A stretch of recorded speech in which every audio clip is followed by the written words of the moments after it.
This is a one-point perspective diagram of the sort that you've probably seen. It describes how objects look under certain conditions involving a certain viewing position. So if we're standing and looking at these boxes straight on, and if all of these boxes are aligned parallel and at right angles to each other, then what sides we can see and the sides we can't see, if these sides were all stretched back to where they disappeared out of sight, it would be 1 point. The lines would all vanish at 1 point, which is why this is called one-point perspective. But how does this look in real life when we're not looking at boxes on a flat desert plain? Here's an example of how it might look. In fact, this is almost one-point perspective because we're not quite looking at this face straight on. It does slope away from us ever so slightly, which puts this just barely on the 2-point perspective side of the perspective fence. In a true one-point perspective example, this side would be facing us exactly, which would make this line and these lines all horizontal.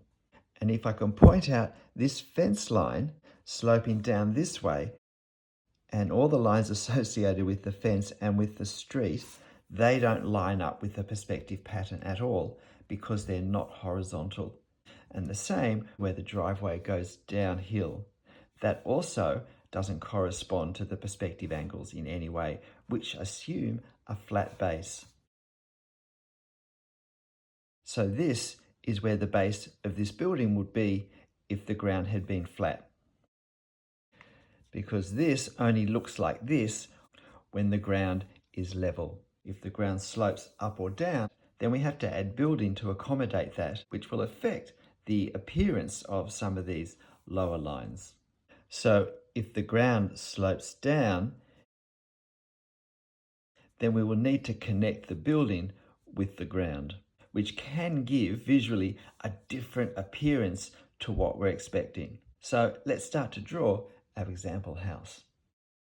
Our subject is a Georgian cottage in Hobart, Australia. So it's made of wonderful large sandstone blocks with some detailing around the architectural features. Firstly, I'm trying to block in some of the main positions of things. This tree, it's important to reserve white paper for the tree. Otherwise, we're going to have a clash for paper space if we draw the house in too readily. And then to try and get the proportions the same, since I'm drawing this the same size, that makes it easier. I decided I dropped that fence down too low, so I raise it, and fortunately there's a row of letterboxes here that will nicely disguise one of my lines that is in a place I no longer want it.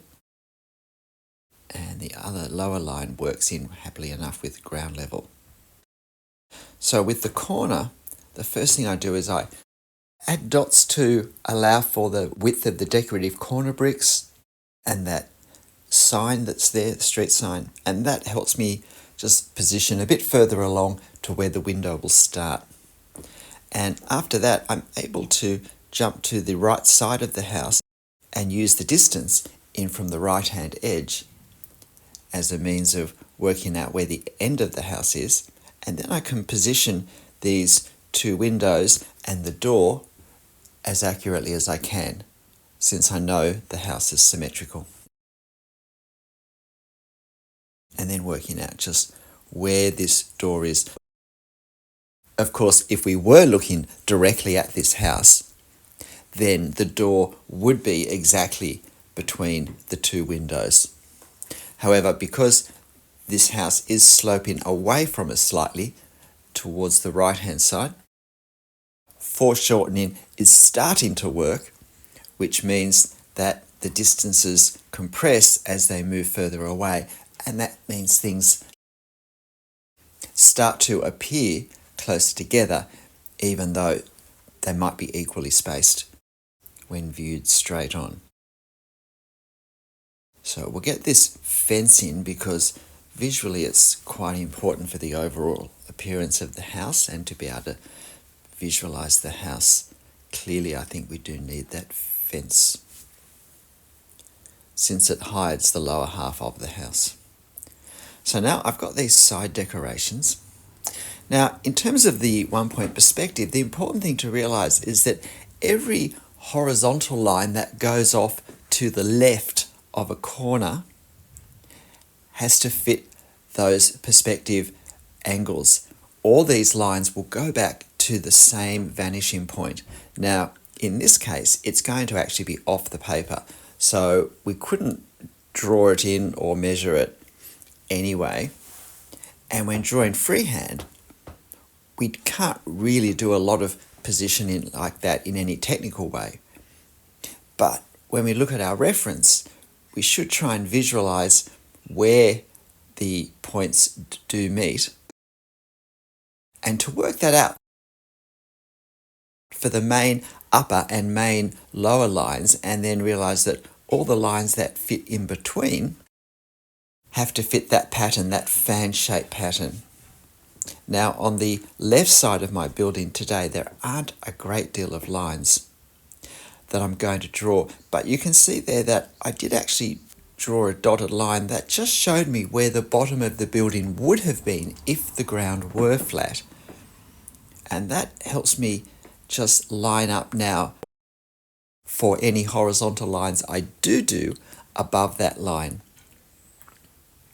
It also just makes clear to me exactly the effect of the downhill slope of that driveway.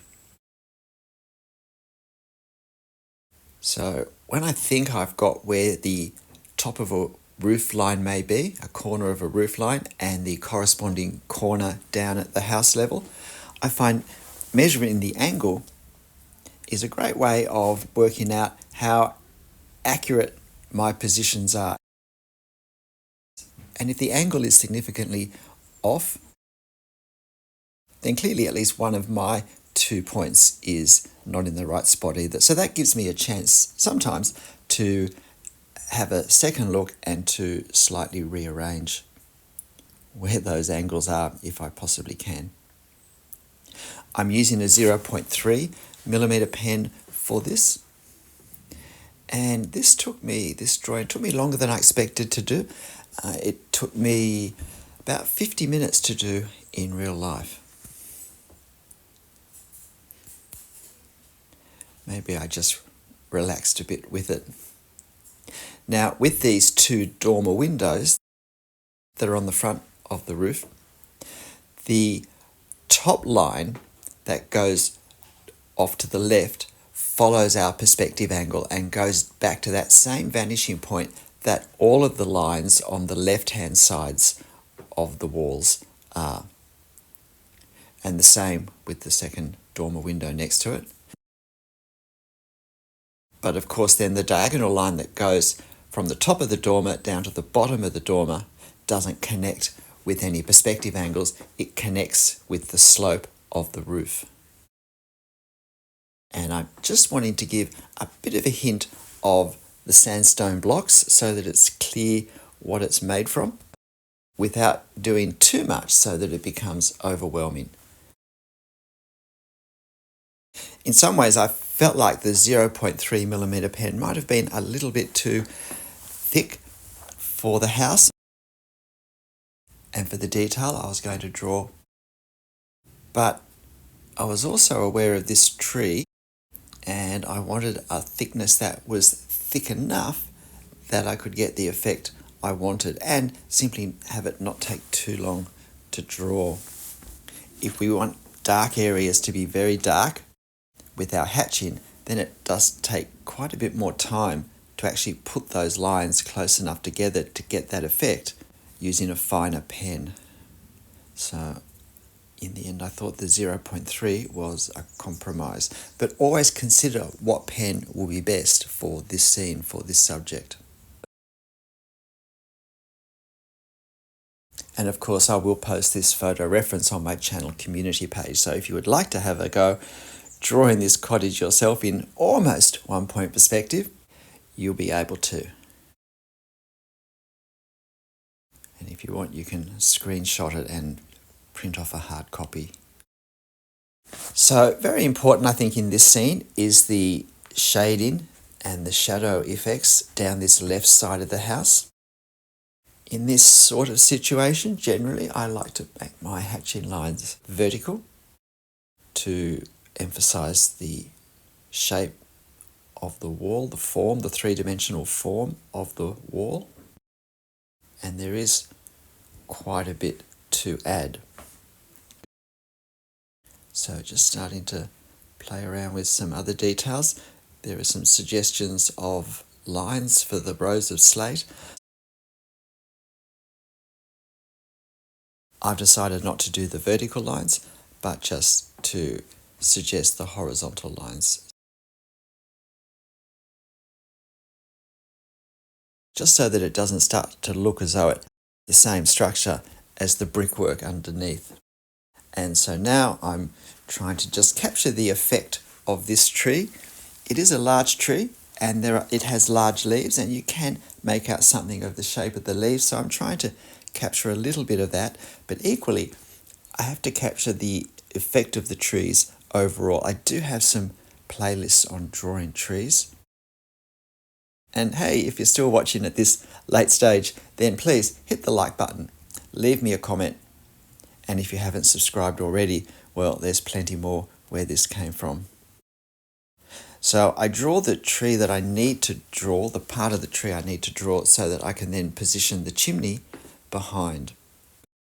And now I start to adjust some of the values. Now that I'm getting some darker areas with the tree, I re-examine the value in an ongoing way of that left-hand wall too, to work out how dark do I want to make it. But capturing some of the darkness of the shadows on these leaves. Put the chimney in. Decide I'm going to need to indicate some of the sandstone blocks just to make the chimney a little more obviously a chimney. At this stage it could be more a pipe.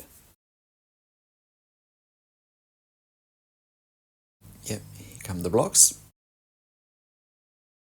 And just defining the gutter a little bit. Some more hatching just to make some adjustments to the values.